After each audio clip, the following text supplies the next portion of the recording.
তাণ্ডবের তাণ্ডবতার থেকে দর্শক মানুষ টিকিট পাবে না, সিনেমার টিকিট পাবে না, সোল্ড আউট হয়ে গেছে।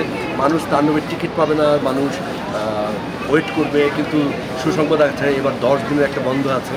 আমি যারা অডিয়েন্সদেরকে বলবো, যারা ঘরে বসে অলস সময় কাটাবেন, না কাটিয়ে আমাদের ইন্ডাস্ট্রিটাকে বাঁচিয়ে রাখার জন্য অনেকে অপেক্ষা করে বসে রেখেছে কবে চরকিতে আসবে, ছোটো পর্দা দেখবো। আসলে ভাই সিনেমার মজা, সিনেমা হলে অন্ধকার রুমে বসে থেকে যে মজা পাওয়া যায় ওটা ওই ছোট্ট একটা স্ক্রিনে, কিংবা আপনার বাসায় যত বড় এলইডি থাকুক না কেন, 42 বা 66 ইঞ্চেস যাই থাকুক না কেন, আপনার সিনেমা হলের মধ্যে সিনেমা হল, আপনারা দর্শকের সবাই সিনেমা হলের শিল্পী।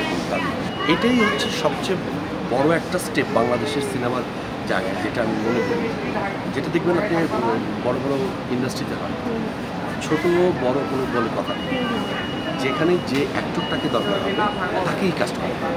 এবং এখানে সবাই সেই ধরনের, কেউ ওই ইগোইজম, আমি এত বড় স্টার, এত বড় অ্যাক্টর, আমি এত ছোটো ক্যারেক্টার, না, সবাই করেছে কাজ এবং সবাই তার সর্বোচ্চটা দিয়ে করেছে।